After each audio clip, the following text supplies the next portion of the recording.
Blessings and peace to you. This is SB Favor Thinking Podcast, and my name is SB Favor. How are you doing today? It is Friday once again, August 26, 2022. Another wonderful day and another day to be thankful.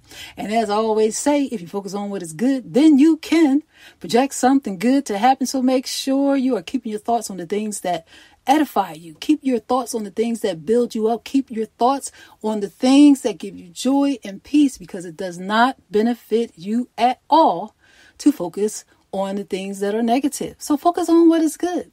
If you are out there traveling about this weekend, make sure you are keeping yourself safe. Make sure you do your part to keep your family members safe, because there is a lot going on. Make sure you wear your mask when you need to. Be wise and be cautious. I always remind you of this because I care. If you would like to give to the podcast, you can give at Cash App, $SB Favor. Thank you so much for your support and your donations. Once again, if you would like to give to the podcast, you can give at Cash App, $SB Favor. Thank you so much. Well, the topic of this episode is faith convictions. Every life has a different journey. Everybody has different convictions when it comes to their faith, and we should never compare ourselves to the next person. We all have different life experiences, and so for that reason, we shouldn't judge the next person. So we're going to talk about that on this episode. My co-host for this episode is Jaki, Draper, and Rebecca Barreto. So we're going to get into this topic, and I hope that you are encouraged, inspired, and motivated. Hello, Jaki and Rebecca. How you doing? Hello. Rebecca. Hey, SB. I'm doing good, sweetheart. How are you? I'm good. I'm glad that both of you are here to discuss this topic, because this is something that I'm sure all of us have something to say or give an opinion about, because it's pretty deep, faith convictions. Every life has a different journey. I wanted to talk about this topic because a lot of people judge the next person if they don't believe what they believe. The next person may not be a Christian that profess their faith all the time. And another person might say, oh, well, they don't believe in God because they don't wear their faith on their chest, so to speak. There's different scenarios of that. But the whole point of this discussion is to bring light to the fact that we shouldn't judge people. And we have to understand that everybody's relationship with God is different, because everybody comes from different types of backgrounds. And also, people have different types of relationships with God based upon their life experiences. So what do you think about that, Jaki? Just the whole topic of faith convictions. Every life has a different journey. What do you think about that? Well, I believe that there are many paths to God, and you have to find the one that's your path. There's one God for everyone. Yes. And I don't believe that you need to be Christian to find God, or you don't need to be Jewish. I believe you can find God in many different paths. Yeah, because some people don't even call themselves Christians. Some people believe in Jesus. Some people believe in God, but they don't even call themselves Christian. You get what I'm saying? That's another thing. Right. And I think, yes. Yeah. What do you think, Rebecca? This whole topic. What do you think about it? Yeah, I think it's a great topic. When we look at faith and we look at convictions, faith is completely trusting or having confidence in something or someone based on a spiritual apprehension or understanding, right? Rather than proof, right? Yeah. And then, a conviction is a firm held belief, an opinion. A belief is an opinion. Right. And so, it's kind of like a touchy type of subject, but definitely needs to be addressed with all people. I believe with love. Absolutely. I think that for me, conviction is your life experience based upon your personal morals. your personal morals based upon your love for God, what you're compelled to do because you love God, what you are compelled to do because of love and your faith, because you respect your faith in God. So it, I can go on and on and on, but basically, in a nutshell, it is a conviction to me is what you are compelled to do for love. If I do something, pertaining to what I want and what I will do and won't do pertaining to God, I will do it because I love God. I don't do it because I'm afraid God's going to get me, or this is, I'm afraid I'm going to go to hell. I don't do it because of that. I do it because I have been taught that love compels us to do the right thing. If we're going to do the right thing, love compels us to do it. I don't have to compare myself to another person. I don't have to look at somebody and say, well, you don't believe what I believe, so you're wrong. Because I don't know what that person does in secret. I don't know how that person relates or how they may talk to God. And just because they don't talk to God the way I talk to God doesn't necessarily mean that they're wrong. It just means they're having a different experience at the time. And what if they don't know Jesus? What if they never even profess Jesus, but they just know of Jesus? Jesus said, in the Bible, it says, those that are not against us are with us. So, what do you think about that, Jackie? I mean, because people point their finger and they constantly say, well, you don't believe what I believe and you're wrong and you got to believe this and you got to believe that. I just don't like the debate of it all. But what do you think, Jackie? Well, I think a lot of times people that type of a conviction are, they're coming at a place where it's kind of a place of insecurity. Wow. Where they're afraid that they may be afraid that they're wrong for some reason. I don't the narrow-mindedness of it. Yeah. Not articulating properly today. Yeah. No, you're fine. The insecurity, perhaps, that they don't feel the faith as purely that they need other people to support them in order to know that they are correct. Where I, personally, I know what I believe. I know what my faith is. Right. And I don't need one single other person on the planet to believe the same thing as I believe. Right. You're not trying to prove something, so to speak. Yes, because I'm secure in my own conviction. Right. I think that when you know that you love God and you know the love of God, for me, I think it's something that you just want to share because of the excitement of it all. What you say, Rebecca?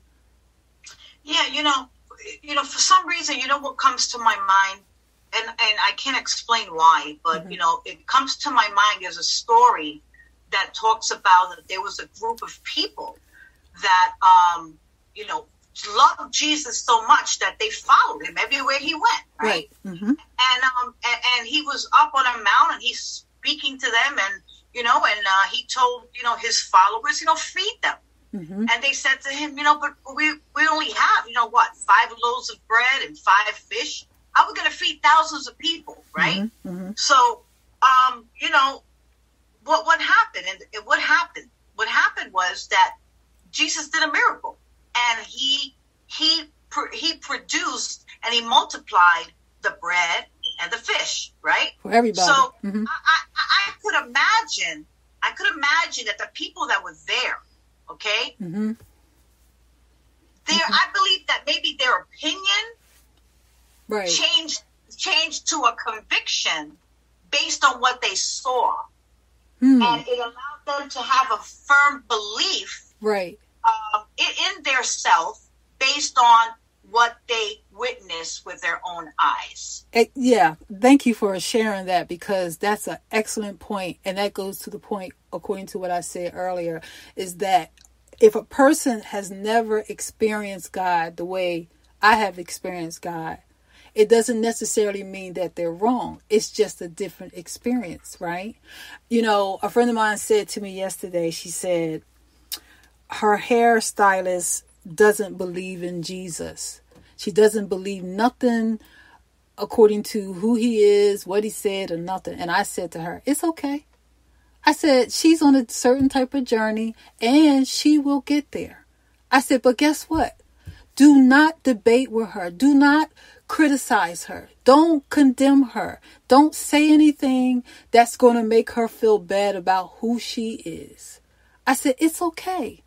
She said, but, she said, I stay away from the conversation when it comes to God and religion. And I said, well, guess what? If you feel like you need to say something to her just about love or just a general conversation about God or whatever, it's okay to have a conversation, but don't criticize her. Don't condemn her. Don't tell her anything bad about herself. Just because a person doesn't believe in God today doesn't mean they won't believe in God tomorrow. Okay? That's right. Because, see, God knows who we are and where we are on our journey. And so we as individuals, we don't have the right to condemn or criticize or tell someone they're going to hell. And I say it in that order because somebody like myself, I started drinking wine in 2000, I guess it was 2009, because I didn't drink anything for more than 15 years, almost 20 years. So I guess the church folk saw me drinking wine, and they just wanted, they looked at me like I was going to hell because I had wine in my hand. So I said, well, hey, if that's the God you serve, I don't want him. Right? That's right. I said, if that's the God you serve, the God that don't want me to smile, the God that don't want me to live a life of liberty, the God that don't want me to just enjoy my life respectfully, if that's the God you serve, I don't want him. I want the God that loves me unconditionally. So that's my take. But I just think we shouldn't condemn the next person. Jaki, you want to share a personal experience where you may have seen somebody condemning somebody, from a religious stance? I can't think of any specific instances that someone condemned. Mm-hmm. I don't know. I have my personal family is very open-minded. Right. Even though I was raised Catholic, very open-minded. I have a friend of mine's niece. She is agnostic. Okay. And so you were talking about the part about letting everyone have their own journey. And she and I were recently talking about, she had told me a couple of years ago that she was agnostic, and I was having a conversation with her a few days ago, and I asked her, I said, are you still agnostic? And she said yes. And I've shared things with her that I believe and stuff, and I just told her, just keep an open mind, and you never know what you're going to learn through life. Yes. She's only 17, so she's a child, but I think, in my opinion, God gave us this brain. He wants us to question things. He doesn't want us to blindly follow another human being that tells us this is like this. That's right. You are to live your life and experience things because that's your journey, and then you form your belief system, you form your faith, and that forms your convictions. So like you say, every person's journey is different. I mean, I'm a cradle Catholic, so I was baptized a few weeks after I was born. So I had Jesus since I was born, since conception. I was this life of mine, Jesus has always been there. So when people come to me and say, oh, have you found Jesus over the years? I always say, well, I never lost him. I didn't have to find him. I've always had him. Yeah. Right. And, but people that are born again, they want to, and like you were saying just a few minutes ago, they want to share it. Yeah. And I, that's wonderful that you want to share it, that you want to share. But just because you want to share your experience, my experience is not the same. I never lost Jesus. I didn't have to go looking for him. Right. And I'm glad if you lost him, I'm glad you found him. Good. Yeah, I was like that too. Just raised in the church all my life. My mom's side was Pentecostal. My dad's side was the smoking outside cussing Baptist, right? So, it was something, because going to the Pentecostal church and seeing all this, stuff that people did. I saw one thing in the Pentecostal church, and then in the Baptist church, I saw people just totally different. They was smoking cigarettes, they was drinking, they was doing all kinds of stuff. So I was like, okay, so what is this? But when I became a teenager, I said, I will not judge anybody, and I would just keep an open mind. I told myself that at a very young age. And then my mom was very liberated. My dad was very liberated. So my parents are deceased, so I always say is and was back and forth, because they're still alive in heaven. But I always say that it's good to have an open mind. What do you think, Rebecca? We got to have an open mind. What'd you say? An open mind. Yeah. I believe we need to be patient. I think we need to be understanding. I think we need to be respectful. Yes. Right. Mm-hmm. And we have to understand that we live in a diverse society. Yes. With different cultures. We have our wonderful Jewish Orthodox. We have our Hindus. We have Muslims. Right. But something came to my mind again. I tell you, boy. When Jesus told his disciples, right, to give them the bread and the fish, and he multiplied it, right? Mm-hmm. He didn't say to them, but make sure that they believe me first. Wow! You give them that piece of bread. Yeah, you know what I'm saying? Yeah. He didn't say, if that person, believes in the golden calf over there on Canal Street, don't give him that bread. Wow. No, he didn't do that. He said, give the people my bread and give it all to them. Right. Feed them. Right. And that to me, how I was raised, similar to you, SB, be humanitarian. Yes. I was raised, and I thank God for this, with Turkish and Jewish and Muslim, Islam, Lebanese, Russian, I can go on Spanish, Dominican, African American, mixed, whatever you want to call it, everything. And I have to say that I remember this, and I'll never forget this. I remember I was about 11 years old, and my friend was from Albania. And at that time, of course, I go to church, I'm involved with the youth, and I'm still young, I'm learning, by the way, and I was learning more how to read and write Spanish. Mm-hmm. Well, and one day she said to me, I want to compare your Bible with my Bible. And I'll never forget, she gave me as a gift the Quran. Mm-hmm. And I saved it. And what I mean by that is, at that age, right? Mm-hmm. If we could just listen to other views and other religions from where they came from how they were born, what they were taught, right? And I thought, thinking about it now, being older in my life, I'm saying to myself, wow, isn't that amazing? How two young people could come together, and I was so interested. And I always am interested. And I just think that that's how we need to be. Yeah, we have to have an open mind to show people the love of God, because God is love. God is love, right? When you think of love, you can think of God. And it doesn't matter where you come from and how you were raised and your culture and what you believe, but we're all under the same umbrella of love. And I just think that, like I said to the both of you earlier, I worked with this woman years ago. She was Hindu. And, she would come to work and she would talk about, what they did in her religion. And I never said, oh, you shouldn't, you can't be Hindu. You got to believe in Jesus. I never said that to her. I would just smile and listen to the things that she would say. And then one day out of nowhere, I said, I want to ask you something. Do you believe in Jesus Christ? She said, I sure do. But see, a religious fool would have said, oh no, you can't talk about Hinduism to me. You can't do this and you can't. But I said, no, that is not what I want to be. And that's not what I was taught.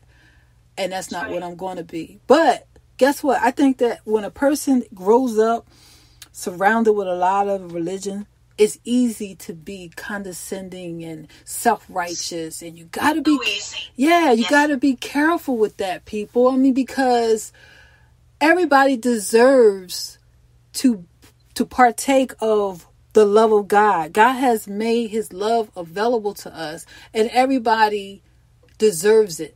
There is not one person on this earth, I don't care where they come from and what type of religion they're in, we all deserve to be under that umbrella, which is love. And that's why I wanted to talk about this topic, because there is a preacher in North Carolina. I'm not going to name any names because I don't do that on this podcast. He was talking about Beyonce from the pulpit. And he talked about her songs and some of the things she said. And, you know, it's this big controversy about the song Church Girl. Now, I'm not a Beyonce fan at all. But I can say this because I have freedom of speech. Whatever Beyonce does, that's her business. My duty as a woman of faith, as a woman that loves God, my duty is to pray for Beyonce. Whatever Beyonce does, whatever she says, look, that's between her and God. I can't send Beyonce to hell. I can't say Beyonce's not saved. So this preacher said Beyonce's not saved. One preacher said she's going to hell. It's all this stuff about this woman.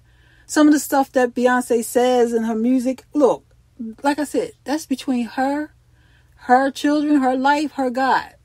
It has nothing to do with me. Can I say that I like or dislike some of the things she say?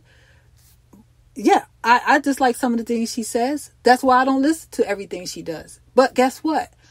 I don't have the right to condemn anybody, because at the end of the day, I don't know what she does in secret. I don't know if she repents every day to God. I don't know her heart toward God.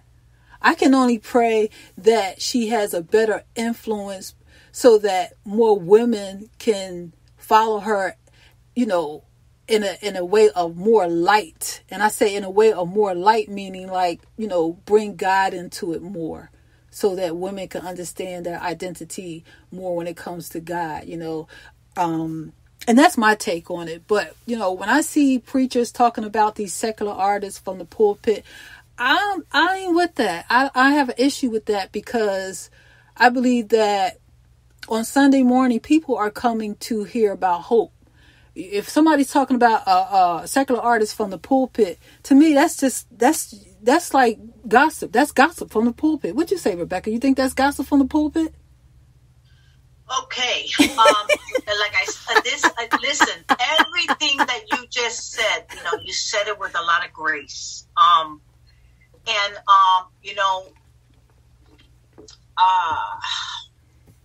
heard the song. I listened to it because I wanted to, but that's not the point.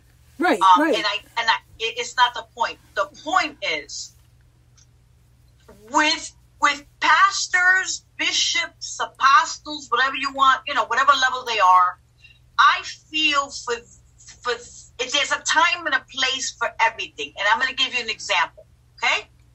On a Sunday service, when you're there to give hope, it's not appropriate to bring that up on the pulpit at all. That's my opinion. Right. It's not. If you are working with a small group of young youth, I would deter them from believing in that song, because that song does not depict what a church girl is at all whatsoever. Not even a woman. It doesn't. That song doesn't depict none of that. But see, my reason for saying what I'm saying is this: why give energy or focus to something if you know that doesn't identify with what a church girl is? Why give more attention? Why even make it bigger than what it is? I would diminish it. No, I agree. In bringing it on the pulpit on a Sunday, I that's not edifying. I don't. It's not edifying. Period. Point blank. You know, parents should be the one to guide their children on what they should be listening to anyway. Right.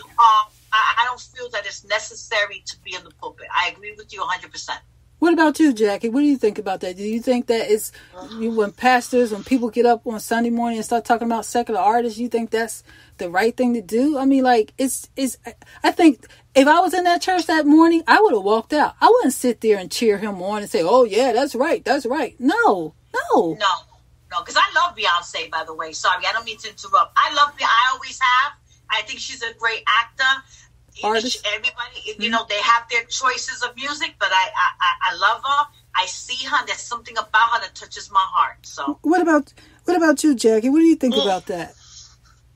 I am not particularly a Beyonce fan, so I have no idea what this song says. Oh, okay. However, that pastor, first of all, that pastor has now made every single person in that church go home and Google that song. Exactly my point. When we're done, exactly. I'm going to be Googling that to find out what these lyrics are. Right. And so now he has brought more life to it. And then if you have children who are impressionable and they may be on the defensive, because you know how kids are, their little brains are working and they're trying to make their own way. They're not. And now they're going to go and they're going to look it up and they're going to go, you know what? I think that pastor up there wasn't acting very godly, but I'm going to go do what Beyonce says. Exactly. But I love it. As far as what Beyonce has to say, though, just as you were saying in the very beginning, whatever she wrote in there, I have no idea what it is, but that's part of her journey. Exactly. And maybe she has had some things happen to her in her life that has diminished her faith. Right. And she may be in a place where she's not very full of grace right now, or whenever she wrote that song. But her journey, she's a young woman. She's got a long road to hoe. Exactly. And no, I didn't mean that in no way. I said that. Oh, wait a minute. But you know the term. Oh, a long way to go. It's a farming term. Okay. It's a southern term. A long road to hoe. It's like you're hoeing a farm. Okay. Anyway, it's a southern thing. She's got a long life ahead of her. Well, Who knows what's going to happen in her time, and frankly, she's like BFFs with Oprah. You know, Oprah can show her the light for sure. You know, you don't know what's going to happen along the way. Yeah, you know, she might change her mind, and that's the beautiful thing about your mind is it changes when you give it more information. Right. It figures more stuff out and has a different opinion. Right. We just have to, you know, like I said at the start of this episode, we cannot condemn others. We don't have the right to judge somebody's heart. I'm talking about the inward part of another person. We cannot see the inward part. We should not judge somebody. When we see someone not doing what we do, we should not judge them. We need to exemplify love in our conversations and our actions. When we want people to love God, we need to exemplify love ourselves. And I'm not talking about, you know, a pastor shouldn't correct people. Yes, a pastor or leader or anybody, if they're in a position to correct someone to help them, then they should. But I just think that our duty as believers, as people of faith, our duty and our responsibility every day we live is to take the love of God everywhere we go. And it does not start by debating. It does not start by condemning someone. And it does not start by telling someone that they can go to hell. Okay? It doesn't start that way. It starts by just being kind, being loving, being caring, being compassionate, being merciful, showing grace, not being prideful or condescending and self-righteous. I mean, like, we just have to really remember none of us are perfect and all of us need God.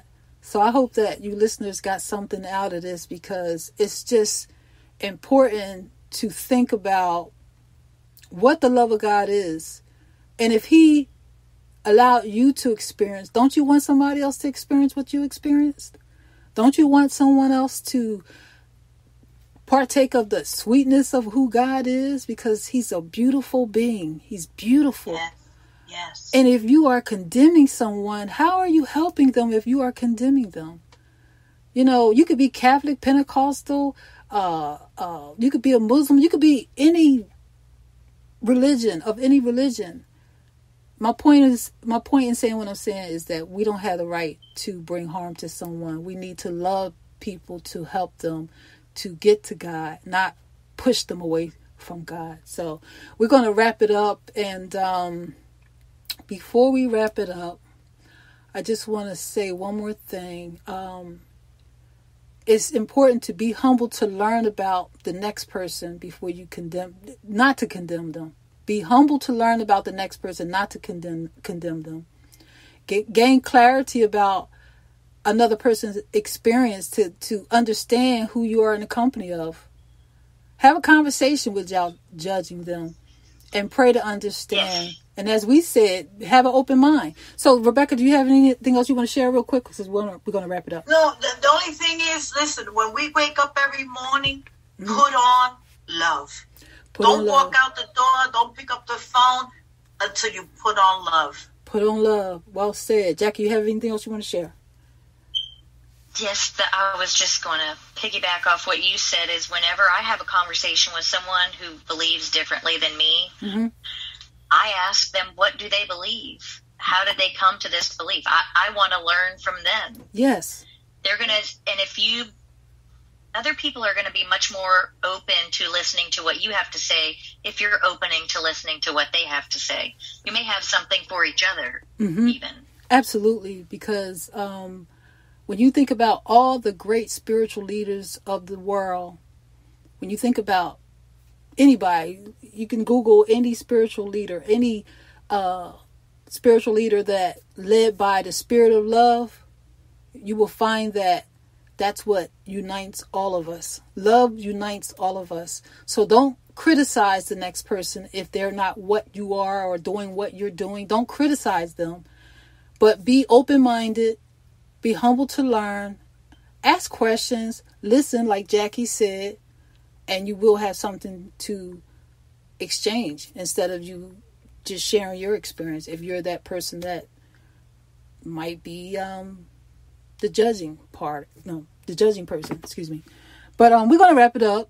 And thank you, Jaki and Rebecca, for participating. This is a good topic. We need to do another part 2 with more people, because I'm sure there's a lot more to this than what we are saying, because I want to hear about people's experiences pertaining to what they have gone through, because this is something that people need to know so that they can know what to do if they're around somebody that doesn't believe what they believe. We have to do more to invite people into the spirit of love. So that's why I want to keep talking about this. So we're going to do another part on this topic soon, but we're going to wrap it up.